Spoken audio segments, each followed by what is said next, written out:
Bismillahirrahmanirrahim. Assalamualaikum warahmatullahi wabarakatuh. Jadi hari ini wait, kalian sadar nggak? MC-nya ganti. Kalian pasti belum pada kenal aku kan? Kenalan dulu yuk biar makin akrab. Nama aku Nina Ajeng. Aku biasa dipanggil Naina. Jadi hari ini aku akan jadi MC untuk Q&A part kedua. Hore! Sebelum aku mulai, aku pengen infoin dulu nih. Kalau misalkan kemarin aku perhatiin kalian itu masih dikit ngasih pertanyaan buat para paslon. Emang kalian gak pada kepo? Aku sama kalian itu sama-sama pengen punya pemimpin yang memiliki kemampuan dan layak untuk jadi seorang pemimpin, ya kan?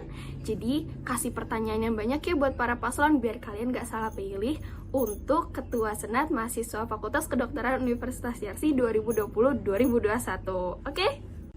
Gak usah lama-lama, kita langsung cus aja yuk ke sesi pertanyaan.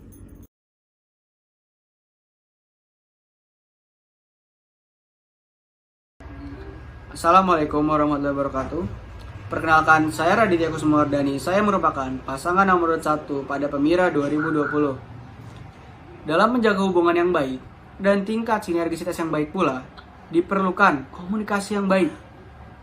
Dalam komunikasi yang baik ini ada 2 hal penting yang harus diperhatikan. Yang pertama, kita harus tahu siapa lawan bicara kita. Yang kedua, kita harus tahu pesan apa yang akan kita sampaikan. Nah, jika 2 hal ini dipenuhi, saya yakin semua pesan dan amanah dapat dilaksanakan dan dipahami dengan sebaik-baiknya. Lalu, kami akan mensosialisasikan kepada teman-teman semua terkait bagaimana birokrasi yang baik agar nantinya tercipta komunikasi yang baik pula. Lalu, bagaimana menciptakan hubungan yang baik antara Senat dan BPM. Menurut kami, ada 2 hal penting yang harus dipenuhi. Yang pertama, koordinasi yang baik. Yang kedua, kooperatif. Mengapa ini sangat diperlukan?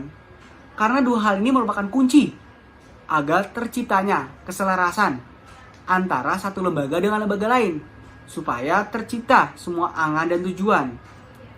Walaupun Senat dan BPM punya tugas dan wewenang berbeda, namun saya yakin Senat dan BPM punya satu tujuan yang sama, yaitu sama-sama ingin memajukan Senat FKUY atau SEMA FKUY agar menjadi lebih baik dan lebih baik lagi. Terima kasih. Nah, menurut saya, BSO ini atau Badan Semi Otonom ini sangat penting bagi keluarga mahasiswa Fakultas Kedokteran Universitas Yarsi. Karena di BSO ini kita bisa meningkatkan kreativitas dan produktivitas kita. Di sini juga kita bisa menuangkan ide-ide dan hobi kita. Nah, kedepannya di BSO ini kita akan membantu memfasilitasi dan memperkenalkan BSO-BSO ini kepada keluarga mahasiswa Fakultas Kedokteran Universitas Yarsi. Selain itu, kita juga akan mengadakan timbul atau team building untuk meningkatkan atau mengoptimalkan BSO-BSO ini untuk menyediakan prokja-prokja yang sangat menarik, efektif, dan efisien demi meningkatkan kreativitas dan produktivitas keluarga mahasiswa Fakultas Kedokteran Universitas Yarsi. Terima kasih. Bagaimana memahami alur birokrasi yang ada di FKYRC? Nah, jadi setiap pengurus aktif Senat Mahasiswa FKYRC maupun calon pengurus SEMA FKYRC nantinya wajib mengetahui ADART keluarga mahasiswa FKYRC.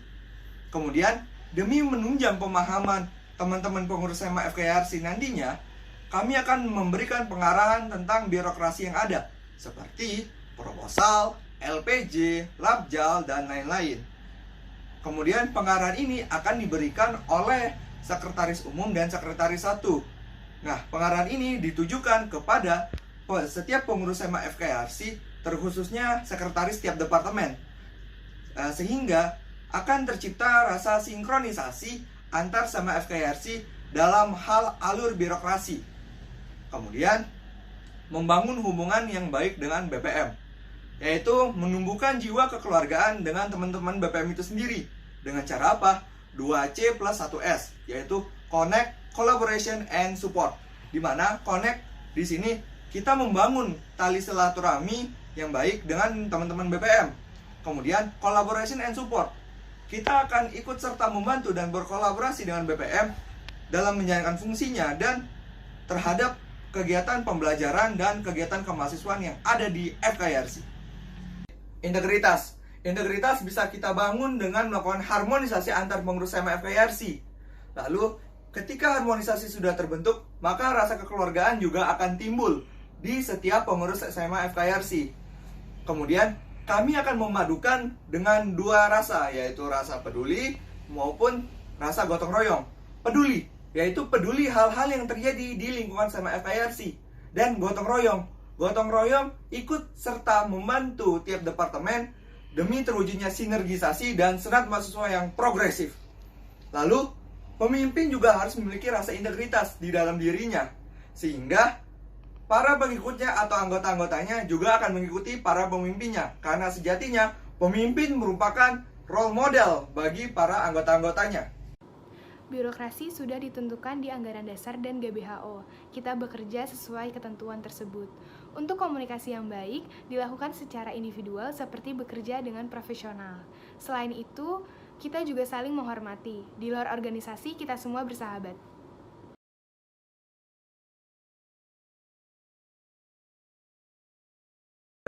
Kami akan berkoordinasi dengan BSO dan kami akan berdiskusi. Kami akan menanyakan perihal apa yang mereka butuhkan dan apa yang mereka inginkan. Setelah itu kami akan merumuskan sebuah rancangan yang berisikan terkait kesepakatan-kesepakatan yang sudah kami buat. Dalam kesepakatan itu, ada satu tujuan yang sama, yaitu sama-sama ingin memajukan SMA FKIRC. Walaupun masing-masing BSO dan Senat mempunyai tugas yang berbeda, namun kami punya satu tujuan yang sama, yaitu sama-sama memajukan SMA FKUY.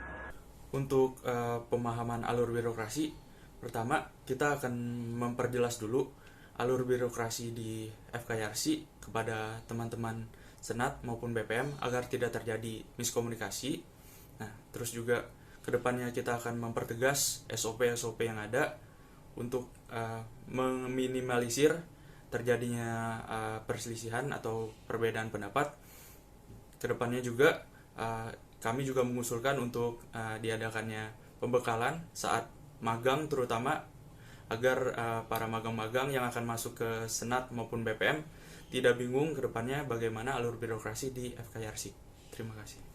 Baik, selanjutnya ada BSO. Di FKIRC sendiri itu mempunyai 3 BSO, CIMSA, Avicenna, dan LPM. Kemudian CIMSA ini berikatan erat dengan staf ahli eksternal, Avicenna berikatan erat dengan Penpro, kemudian LPM berikatan erat dengan Infocom. Nah, aku mau jelasin sedikit tentang BSO yang ada nih. Yang pertama di CIMSA, dia mempunyai program unggulan seperti Research Exchange. Jadi, teman-teman bisa melakukan program tukar pelajar ke luar negeri ke negara-negara yang ada gitu. Lalu, kemudian ada Avicenna, yaitu organisasi yang fokusnya bergerak di bidang penelitian. Lalu yang ketiga, itu ada LPM, Lembaga Pers Mahasiswa, yang bertujuan untuk berdokumentasi serta promosi kegiatan yang ada di FKIRC.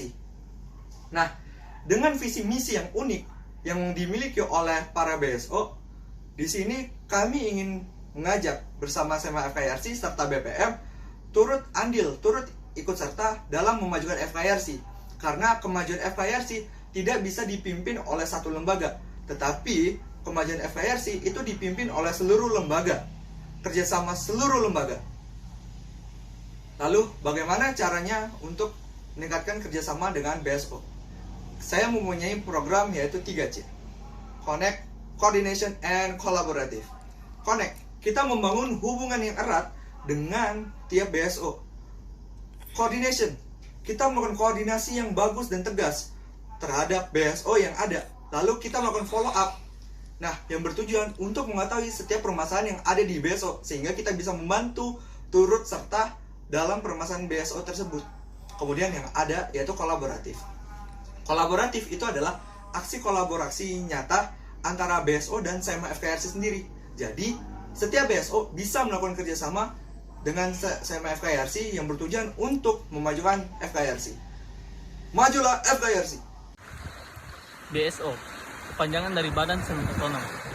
Menurut saya, BSO merupakan suatu organisasi yang berdiri sendiri yang mempunyai garis komando di bawah departemen atau staf ahli di SEMA FKIRC.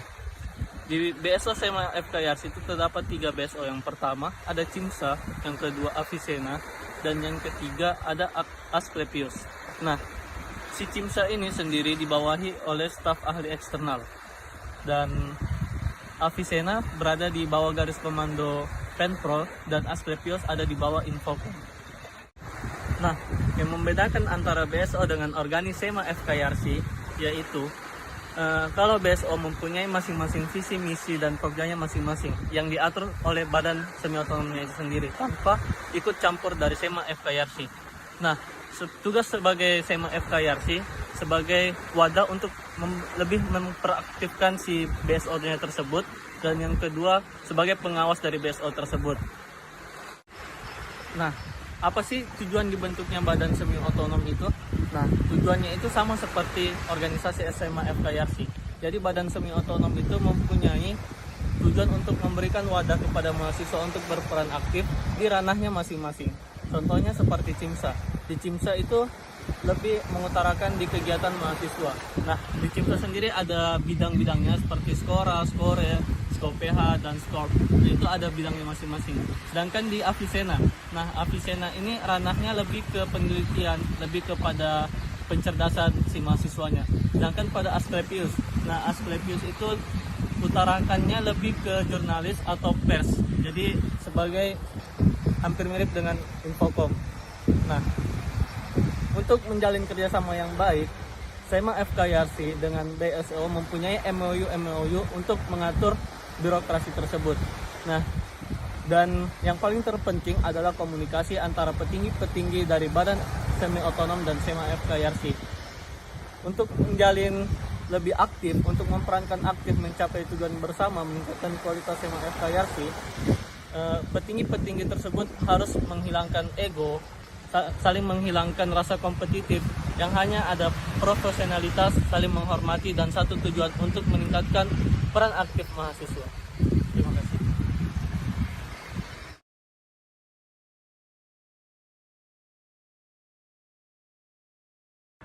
Jika kami mendengar terjadi sebuah permasalahan, pertama kami akan mencari tahu terkait permasalahannya tersendiri dulu, cerita keseluruhannya. Setelah itu, kita akan berkoordinasi dengan pihak-pihak yang terkait.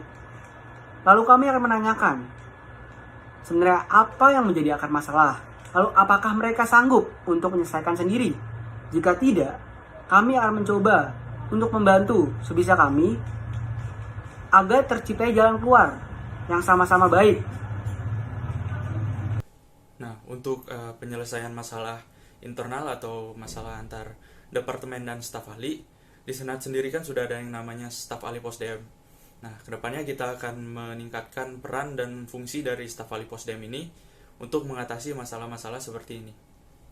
Dan juga kedepannya kita akan selalu tetap berkomunikasi dengan staf ahli POSDM demi menemukan solusi terbaik bagi kelancaran jalannya organisasi, yaitu Senat Mahasiswa Fakultas Kedokteran Universitas Yarsi ini. Terima kasih. Setiap permasalahan yang menyangkut kedua belah pihak atau lebih, hal terbaik yang dapat dilakukan untuk menyelesaikan masalah tersebut yaitu dengan melakukan mutual understanding atau pemahaman antar satu sama lain. Kunci utama untuk menyelesaikan masalah tersebut yaitu dengan melakukan pemahaman secara menyeluruh dari masalah tersebut hingga ke akar-akarnya. Nah, bagaimana cara kami untuk memahami masalah tersebut? Yang pertama, kami akan mencoba meminta pandangan masalah tersebut dari kedua kadep atau kastaf dari departemen tersebut. Kemudian tidak lupa juga di sini kami memiliki pengawas dari POSDM maupun BPM. Di situ kami juga bisa meminta pandangan mereka terhadap masalah tersebut. Nah, setelah kami kaji, kami akan mengumpulkan kedua kadep dari kedua departemen tersebut. Kemudian kami akan sama-sama mencoba mencari jalan keluar dari masalah tersebut. Nah, khusus untuk masalah perorangan, kami akan mencoba bertanya terlebih dahulu permasalahan itu ke kadepnya, kemudian ke teman-teman anggota satu departemennya, Lalu tidak lupa juga dengan pengawasnya. Nah, jika memang ternyata dibutuhkan ketua dan wakil ketua senat untuk turun tangan, maka kami akan mencoba melakukan pendekatan secara personal. Masalah itu akan selalu ada, bukan besar kecilnya, tetapi tinggal bagaimana kita menanggapinya. Oke, untuk menyelesaikan suatu masalah di SEMA FKIRC di setiap departemen atau staf ahli, di sini saya ibaratkan dengan ruang lingkup belajar tentang penyakit. Nah, untuk menata laksanakan suatu penyakit diawali dengan diagnosis yang akurat. Ada beberapa tahapan-tahapan. Yang pertama, amnesis atau problem identification. Di sini kita harus cari tahu apa sih masalah dari departemen atau staf ahli tersebut. Yang kedua, cari etiologi penyakitnya. Apa yang menyebabkan masalah ini terjadi. Yang ketiga, kita diagnosis dengan akurat. Yang mana masalah yang ingin kita selesaikan. Yang keempat, kita susun rencana untuk menata laksanakan si penyakit tersebut. Dan yang kelima, itu tentukan prognosisnya dari segi positif dan segi negatif. Jika sudah mengetahui masalah apa yang dihadapi, selanjutnya kita akan melakukan diskusi. Apabila dari diskusi tersebut belum mendapatkan hasil, selanjutnya akan dilakukan voting dengan melihat segi kemanfaatannya.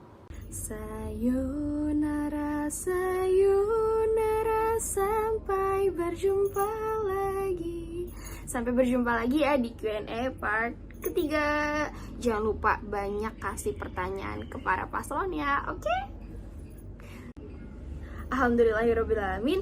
Aku pamit diri. Wassalamualaikum warahmatullahi wabarakatuh.